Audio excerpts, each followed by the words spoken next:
Today we're talking about manifestation. Can you really create your own reality? Is manifestation simply positive thinking?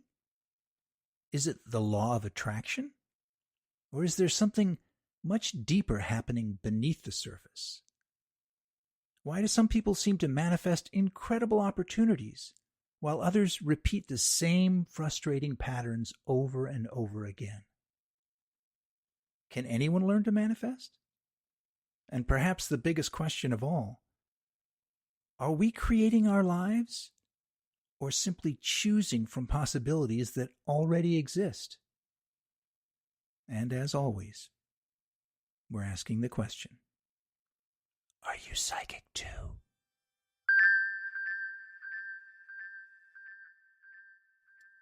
Hey, star people! Welcome back to Are You Psychic Too? The podcast where we explore intuition, spirituality, synchronicity, dreams, consciousness, and all the strange and wonderful ways the universe seems to communicate with us. Today's topic is one that's become incredibly popular over the last couple of decades: manifestation. You'll find books about it, videos about it, social media influencers promising to teach it to you in 5 easy steps. Some people swear by it. Others think it's complete nonsense. So today, we're going to set aside the hype and explore what manifestation might actually be, what it isn't, and how we can work with it in a grounded, practical way. I'm your host, Cliff, but I could not do this alone. Jenni, Kelsey, how are you guys doing today? Hey, thank you for listening. That's Jenni. I'm Jenni. Kels, how are you doing today? I'm good. I'm Kelsey. Okay. Well, before we jump in, we've got something fun that we're working on here. Many of you have been enjoying our short bonus episodes, the Woo Files, as in woo-woo. And you'll be hearing a little bit more about them in the weeks ahead. We're excited about where that's heading. But for now, let's just jump back into today's topic, manifestation. At its simplest, manifestation is the idea that our thoughts, emotions, beliefs, and actions influence the experiences we attract or create in our lives. Now, notice something important. Manifestation isn't necessarily about creating something out of thin air, even though it sometimes might feel like that. It's more about aligning ourselves with possibilities that already exist. So, guys, when you hear the word manifestation, what's the first thing that comes to mind? I usually think anything is possible when I think about the word manifestation. Like, it's about taking something that you deeply want or desire and turning it into your reality. So it's about creating. It could be about receiving. I also think it's a lot of work. Like, it takes work and effort to have to work on the blocks that are keeping you from the things that you want to manifest. I don't think manifestation is about forcing the universe to give you what you want. I would equate it more to like tuning a radio. The stations are already out there. They're all broadcasting. It's your thoughts, beliefs, and actions that determine which ones you tune into. Yeah, like it's kind of an alignment, right? So I think that's how I see it too. It's definitely an alignment with the things that you deeply desire, where your subconscious or programming or limiting beliefs are at. When I think of manifestation, it's kind of a buzzword, right, in the spirituality space. But I hate to bore you guys with the whole Latin lesson today, but the definition is, in my opinion, it's manifestation means simply making something visible that wasn't visible before. So it comes from the Latin manifestare. Manus is hand. Festus is struck or obvious, like right there. So it literally is to make something obvious, to bring into view, to reveal what was hidden. So I don't think manifestation is about convincing the universe to give us what we want. I think it's about becoming who we truly are.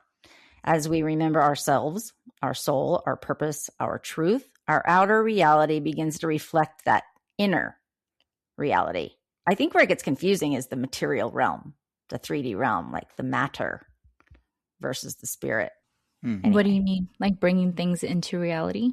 Well, I think that there's many people that would say, oh, manifesting, that means making something happen or getting more, acquiring, right? Abundance or whatever. But really it's just bringing from the invisible to the visible, or making something unconscious that was unconscious conscious. So it could be manifesting an idea, like, oh, I really need an idea about this particular concept. And then later in the day, probably when you're meditating or doing nothing, the idea will pop in. So you manifested the idea, but it maybe gets confusing with the material realm or the physicality. Oh, okay. So like you can manifest issues too. You can manifest anxiety. Yeah, oh my Manifest. gosh, Yeah, you no. can manifest anything. Yeah, the unconscious is hard at work. Yeah. Okay. No, thank you. Okay, go ahead. Before we go any further, we have to talk about the law of attraction, because for many people, that's what manifestation is all about. The basic idea is simple. Like attracts like. Positive thoughts attract positive experiences. Negative thoughts attract negative experiences. There's probably some truth in there, but it's also incomplete. If positive thinking alone created reality, then everyone who ever bought a motivational poster would be a millionaire. The truth is, our subconscious beliefs usually have far more influence on our conscious thoughts. You can repeat, I'm wealthy, I'm successful, I'm healthy, I'm happy all day long. But if deep down you believe you're unworthy, that subconscious program tends to win. So, guys, do you think our subconscious beliefs are more powerful than our conscious intentions? It's funny that you bring that up because it just made me think about people on like social media talking about manifesting and how they're always like wanting to replace that, right? Replacing the subconscious belief and changing it into a more positive outlook. But I had an experience today where I couldn't get clarity around a certain subject. And it's because I had a lot of emotions around it. So it was kind of like I needed to sit in that emotion before the clarity comes, right? And it was the only way to make the water clear. And it's the same. Yeah, it's the same thing with manifesting. It's like you can't just replace the subconscious belief with like I'm successful. It has to be felt, and it has to be part of the belief. Exactly. So when you're saying you can't replace it, it's like you can change your subconscious beliefs, but it's work. It's not like I'm just going to say I'm happy a million times and then I'll become happy. And I think it's part like I took a course on manifestation, and it was kind of like they talked about repetition. Like just keep repeating it until your mind believes it. And that I don't think that really worked for me, So I do think like belief systems, programming since childhood, that as children, we are absorbing the manifestations of the adults around us. Like we pick up on their wounds, their belief systems, and they're being transferred into our own programming. Yeah. And so that is the work that we have to work on, is to undo that programming. And that's not easy to undo, is it, Jenni? I know you know about this stuff. You work with this stuff all the time. I do. One of my favorite quotes from Carl Jung is, until you make the unconscious conscious, it will direct your life and you will call it fate. Yeah. So unless you go into the dark and fish around and look at shadow or look at the things that you don't know, because they're not bad, they're just not known, right? So if he was right, then manifestation isn't just about changing our thoughts. It's about bringing those hidden beliefs into awareness so that they no longer run us behind the scenes. Yeah. Have you guys ever caught yourself saying that you wanted something while another part of you secretly believed that you could never get it? Yes.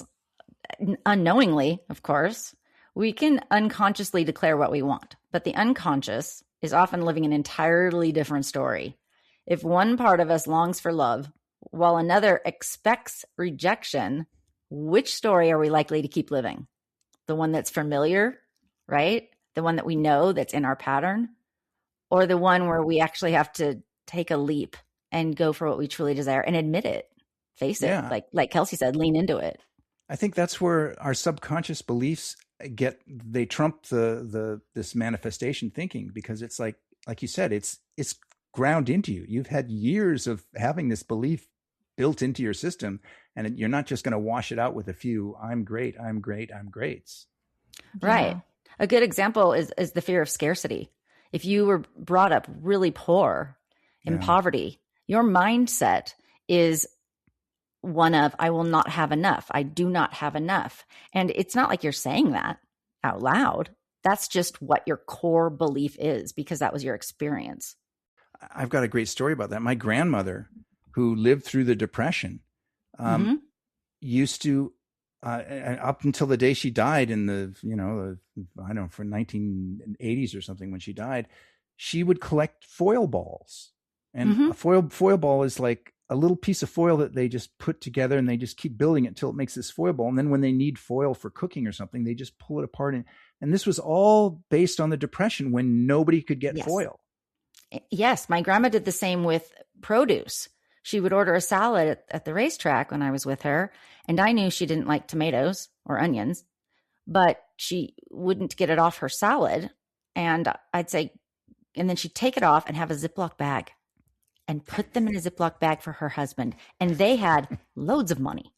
So it wasn't about how much she had or whether she could afford it or not. The habit was, don't waste. Now, one thing you'll often hear in spiritual circles is this: thoughts are electric, emotions are magnetic. Now, whether that's literally true or simply a useful metaphor, it's an interesting way to think about manifestation. Thoughts direct attention. Emotion supplies energy. Think about moments that you've been excited about a new project. You suddenly notice opportunities everywhere. People seem to appear at just the right time. Ideas start flowing. Was the universe changing? Or did your awareness change? Maybe both. Either way, your attention shapes your experience. So have you guys ever noticed that once you become interested in something, you suddenly start seeing it everywhere? I think that when something carries a psychological significance, the psyche begins organizing the awareness around that. We notice the pattern, symbols, opportunities that previously blended into the background. So as our consciousness shifts, our experience of reality shifts with it.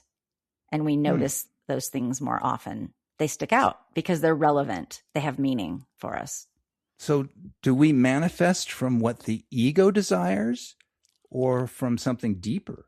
I think it's something deeper. I mean, this is all a good question. It's just making me really think about it, because in my little la-la world where I didn't study psychology, I'm just like, yeah, things just happen for me.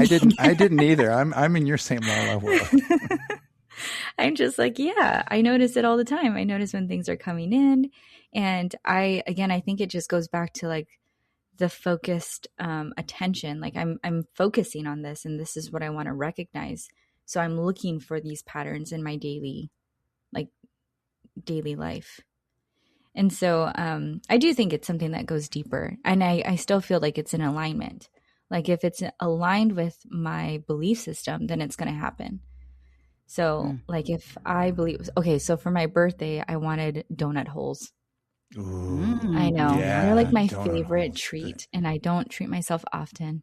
But of course, your birthday, you can get whatever you want. Yeah, There's no such thing as absolutely. calories. Yes. So- Not on your birthday. No calories on your birthday. So I was talking to myself on the drive to my massage. I was like, I'm going to stop at the store, and they don't always have it, but if they do, I'm going to get it. And when I went in for my massage appointment, she had donut holes waiting for me. No. Of course Yeah. she did. That's a masseuse I want to go to. I think that I just pictured myself getting a massage and eating donut holes. I'm like, oh my God. Wow. That's That decadent. sounds It was- blissful. It was good.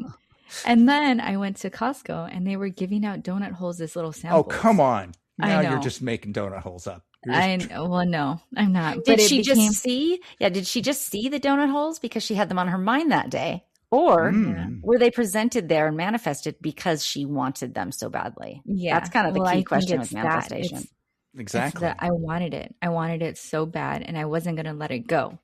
So I think that's part of the manifesting. It's like you don't let it go. You can't just drop it. It's going to be in your mind. It's going to be in your thoughts. You're going to breathe it. Yeah. And that's part of the process of manifesting the things that you want. I believe that the ego wants to acquire and the soul wants to become. So if I look back on my life, I didn't think my soul was interested in fulfilling my ego's plan. My ego wanted certainty. It wanted predictability. It wanted a life that made sense, and it did not want to be crazy or labeled crazy. But something much deeper kept pulling at me, which I refer to as the soul or your essence, toward a life I never would have chosen for myself. And I resisted it for years because it felt too strange or too risky or too outside of who I thought I was or wanted to be. Yet the more I resisted, they say, what you resist persists. The more I resisted, the more my life seemed to fall out of alignment. It wasn't until I totally surrendered to that deeper calling that everything began to shift. So I had to go where I didn't want to go, or the ego did not want to go. Now, you said that it kept pulling at you and trying to get you to a life that you never would have chosen for yourself. Mm-hmm. What part of you is choosing that life? Is that your ego choosing your life, or is that your subconscious beliefs that you brought up with that were choosing it for you? Well, my ego did not want to be a medium. Like, I didn't want to be crazy. I didn't want to be seen as crazy or cuckoo or weird. I kind of fought that my whole life. But the only reason that you thought that is because the people around you were saying that's crazy. And largely society. I mean, in Kelsey's generation, it's so much more open. You know that, Cliff. Like, it's so much more open about this stuff, way more accepted.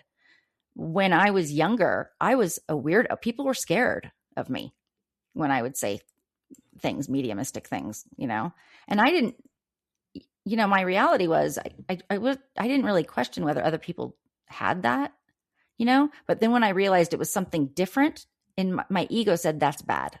I think that even back obviously back in the 60s, there were parents that were into that kind of thing, and their children would be brought up around. Well, mine were not. Right. So that's why I ask. It's like when you say it was a life that you would not have chosen. It's right. Not so much. It was a life that your subconscious beliefs that you had built up so far from the people you were around would not have chosen. But as you grew into who you truly were, you did choose it. Oh, I think that. And you don't care if you look crazy now, right? No, I dove right in. I just dove into crazy because that's what I mean by surrendered. Because, and I've got a story about that and why that's relevant to this manifestation. I think that there is no coming to consciousness without pain, without suffering. And the reason that I was suffering was because my ego was fighting so hard to not be a medium or not be in that woo-woo space, right? So the suffering kept coming. Years later, of course, I realized it's one of the biggest catalysts for my growth. The event didn't change. The meaning I gave it changed. And that changed my whole experience of reality. So I had developed seizures in 2019 out of nowhere. I'm not epileptic. I was having 4 different kinds of seizures. I fell so many times. I had concussions. I eventually was hospitalized, and they couldn't figure it out. I had MRIs, CAT scans, nothing. And eventually after the week, the doctor came into their room and he's like, I don't like to say this, but I don't know what's wrong with you. And I just looked right at him and I said, just discharge me. This is spiritual. And I just knew it was. It's exactly what I said to him. And I knew it was because I was fighting this. I just wanted to be a therapist. But intuition and mediumship and psych stuff all just kept creeping in, almost like, it wasn't going to leave me alone. In fact, I found a great article that said that seizures were, the hallmark of undiagnosed mediums. So what I did when I left the hospital was I hung out the door and went, okay, I'll answer the call. Okay, stop. And I didn't have a seizure after that. So this is a perfect example of you overcoming tremendous subconscious beliefs that you were brought up in, raised in. Mm-hmm. Right. And your true self was like, no, this is not you. This is who you are. And right. we're going to keep doing this stuff to you until you get it. And until you accept this part of yourself, we're literally going to send electricity to your brain and render you unconscious. oh my It's terrible. I mean, seizures are really awful. You're really embarrassed. My tongue was chewed up, blood everywhere. That's actually one of my NDEs, was after a grand mal seizure. Yeah. This is where we wish this was a video podcast, but unfortunately we can't show the audience. I could demonstrate, Okay, so just to describe to you, she had her tongue out and she was shaking. I just cannot explain how bad seizures are, because you have no control, and that was the point. I needed to let go of the control. Yeah. So this is when the subconscious manifested your reality of you stepping into your spirituality and taking ownership of your gifts. Right. Okay. Yeah. Because I was kind of a closet medium before that. I would just be like, oh, and I would just have fun with it. But it needed to be incorporated in my work. So that's really interesting, because I think of like manifesting, aligning with my subconscious to make it happen. But it's like the opposite for you. It's like my subconscious showed me the path, and I consciously had to align to that to manifest what I wanted, right? That's what I believe the manifestation is. It's your inner truth, which I think that we incarnate. Our soul comes here to have an experience, and if our ego's fighting it, we're going to get hit, and the body takes the hit. So I think the difference, at least from my viewpoint, is that Kelsey was not fighting her subconscious beliefs as much as you were, Jenni. You were like, Kelsey has her own. Okay. She's got her own. There's nobody's a winner here. No. But I think when I wanted to manifest my donut holes, like that was me calling something out, and then having to align with my subconscious, believing that I could get it. Did they taste as good as you thought they were going to taste? Oh, it was so much better. I want donut holes now. So anyway, I think it's just interesting because it can go both ways, right? So like if we want to manifest a new car, that's something that we can set our goals towards, and then our subconscious, we have to work on whatever stopping us from getting it. Or it can have been the opposite, like how I did for you, where your subconscious is like, eh. Yeah. It was shadow. It was in the shadow. And I didn't realize that it could be good for me. You know what I mean? Or that I would be joyful with it. But it wasn't until after that I realized, oh my God, like I actually thank the seizures now. Because but for that experience and all of those head falls and hitting my head all the time, I wouldn't have been forced to look at what this really, and I do truly believe that it was a spiritual thing, because I was on all this medication afterwards and it made me like a zombie, no intuition, no visions, no psychic anything. And I'm like, this is my hell. So in saying that, right, this is my hell, I realized how much I really needed my true self, which came with the gifts. So I had to wean off that medication, and I didn't have another seizure after that. And they were active for, a year and a half. One of my favorite ideas is this: where attention goes, energy flows. Your brain is constantly filtering millions of pieces of information. It decides what's important. When you focus on problems, you become very good at finding more problems. When you focus on opportunities, you start recognizing opportunities that were already there. That's one reason manifestation can sometimes seem magical. Sometimes the world hasn't changed at all. You have. So guys, can you think of a time when changing your perspective completely changed your experience? I believe that perspective has a lot to do with elevation in consciousness.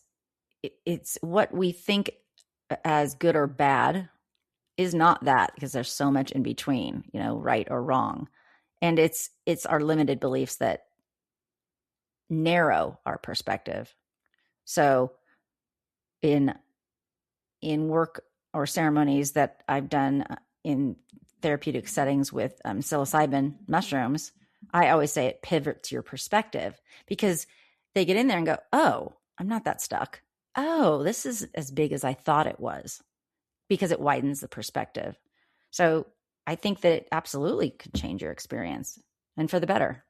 But I do think changing your perspective can completely change your experience. I mean, just working on just doing some self-development before even knowing about my spirituality, I worked really hard on changing my perspective. I would try to focus more on like the positive things in life and be more grateful for those things. And I definitely feel like I was able to bring in more blessings versus the negative stuff. I feel like that's just very general, but that's... Do you think that changing your perspective actually changes your reality, or does it just change what you're able to notice? Maybe manifestation isn't changing reality with our thoughts. Maybe it's changing ourselves so profoundly that we begin relating to reality in an entirely new way. And from that new relationship with reality, a different life naturally emerges from that. Does that make sense? Interesting. And that actually brings us to a fascinating question. If manifestation is real, does that mean we're creating everything? Probably not. I imagine life as a giant landscape filled with countless possible paths. You may not control where the landscape goes, but you do choose which trail you walk on. Every decision changes what becomes possible next. Manifestation may not be about forcing reality to obey us. It may be about cooperating with it, making choices that move us toward the life that we're trying to build. So do you guys think that life is mostly created by us, mostly predetermined, or maybe somewhere in between? I believe we aren't born blank slates. Our soul, our essence incarnate with a blueprint for who we are able to become. But that blueprint isn't necessarily destiny. It's our possibility. Yeah. We have to choose whether we answer the call or spend our lives resisting it. Yeah, that makes sense. I think so. I think we're mostly creating our reality. I think I think like what Jenni said, there's all these possibilities and directions and different paths, but ultimately I think it's really up to us. Yeah, I like the analogy of a blueprint that you use, Jen. Mm-hmm. It's like it's all there, but free will lets us, we can do it, or we can just sit back and eat donut holes. We can jump off the cliff. Exactly. No. Yeah, I mean it's up to us. But it's not that the possibilities aren't there. Well, for a second, let's talk about the shadow side of manifestation. This is where I think it's important to be careful, because some manifestation teachings unintentionally become harmful. They suggest that if something bad happens, you attracted it. Someone gets sick, loses a loved one, experiences trauma, and they're told they somehow manifested this. Personally, I don't think life is that simple. There are other people, other choices, chance encounters, natural disasters, collective events, and let's not forget free will. Manifestation isn't about blaming ourselves for every hardship. It's about recognizing where we do have influence and using that influence wisely. So, have you guys ever heard any manifestation teachings that didn't sit quite right with you? Well, there's a lot of them that don't sit right with me. Name three. I tend to have a little bit of issue with prosperity churches. You go there. What is a prosperity church? Oh, there's lots of huge churches that are called prosperity church, and they go there not having any shame of being really wealthy.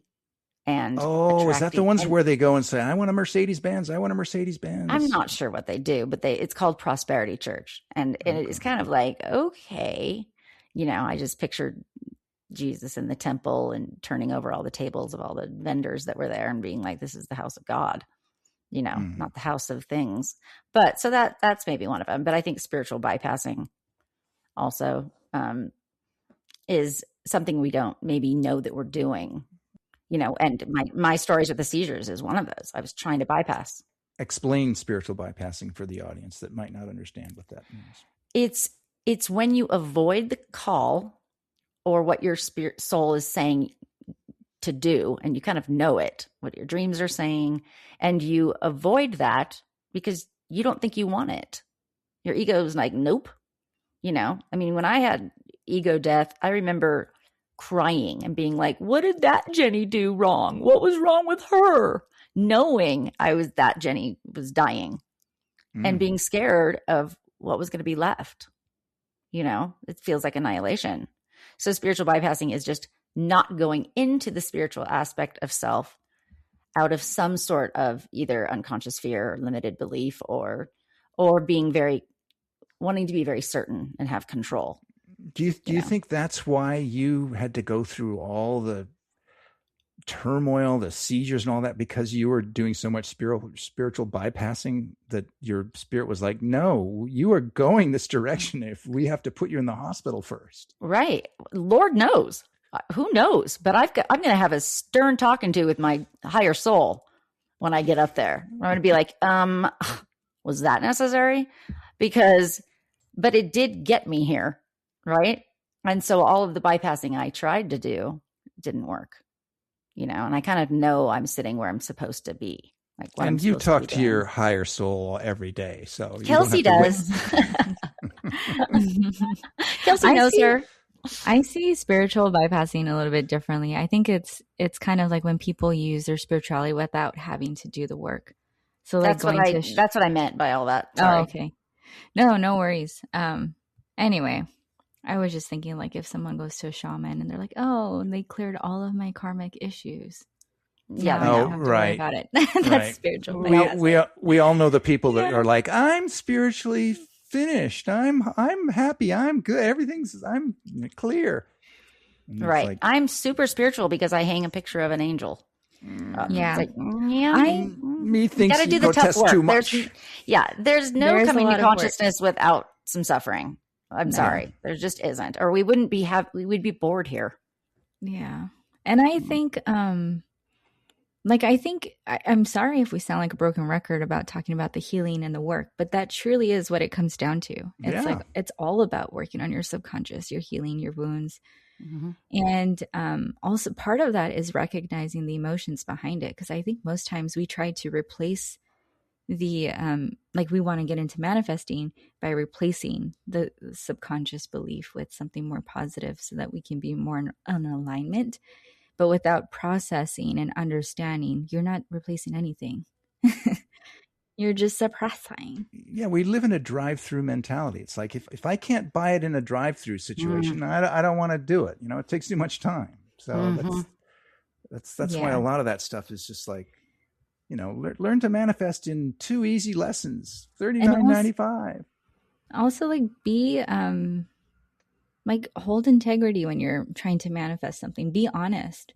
Like there's no need to lie about your position. It's like those DJs that show up to a set and lie about how many people are actually showing up for them. And they're calling it manifestation.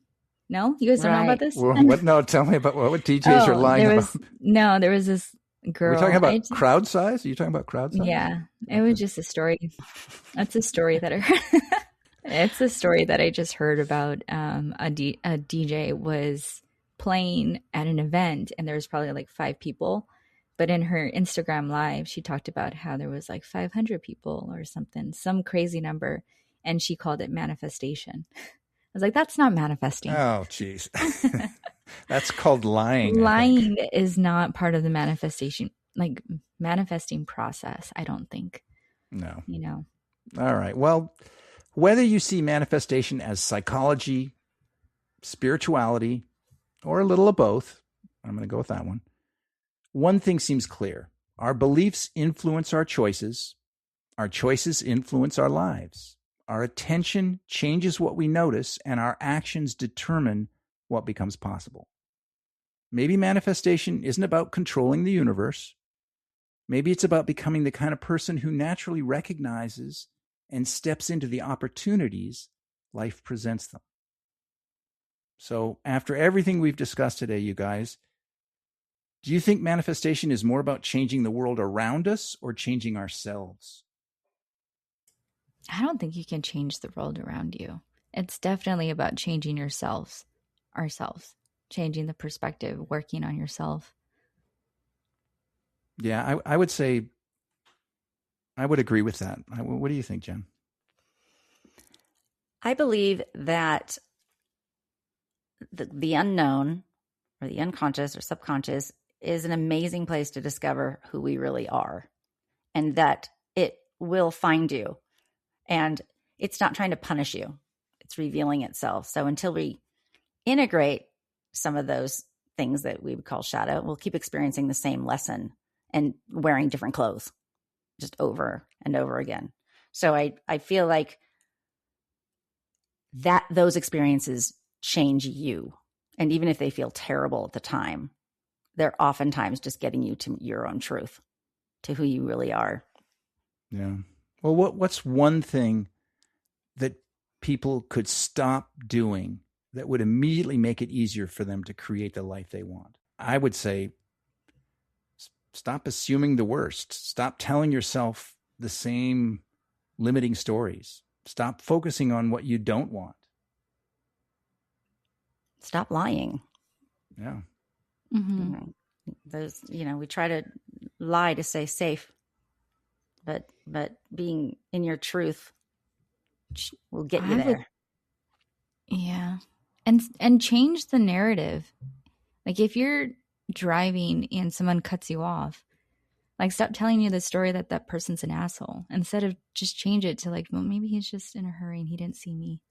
Exactly. Because you're able to let things go a lot quicker. Mm-hmm. And also you're not attracting the same kind of energy. Right. That's also showing compassion, which is our episode 15, by the way. We'll be having. Oh, is it? No, I don't know. But no, I think that because it's like, it's funny because as I gained more compassion about myself and my life around me, I had less inclination to cuss out the people who were bad drivers around me, which I used to be very easy for me to do. So, and that's just one scenario. You can do this with everything in life, you know. And I think when you can understand, you can change your whole reality just by practicing that. Yeah, when I've been stolen from, I learned after I was, initially really upset, I learned to say, wow, they must have really needed it more. Yeah, exactly. Than I did. Exactly. And that things are just things, can't take it with you. The stuff you need finds you and comes to you. That's why I've always been my experience. And just the same way the car found you. Well, I mean, you did the work, but it was out there. You had to dig, but it was out there. Yeah. So was it white? It was white. I saw it in my head. It was a white beat up Dodge Neon. You guys will hear that story in a bit.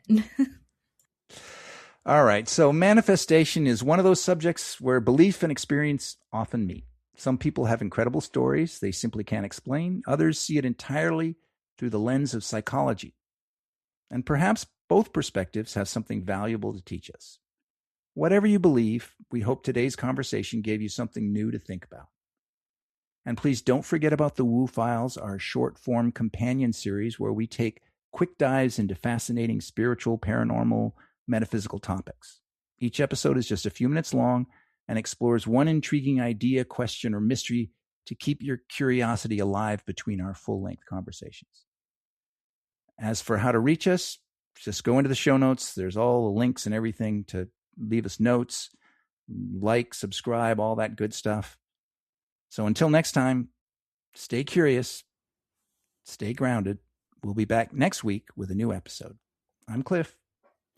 I'm Jenny. Make it a great day. And I'm Kelsey. Don't forget to like, subscribe, and leave a review. Thank you. Bye. Bye. Bye.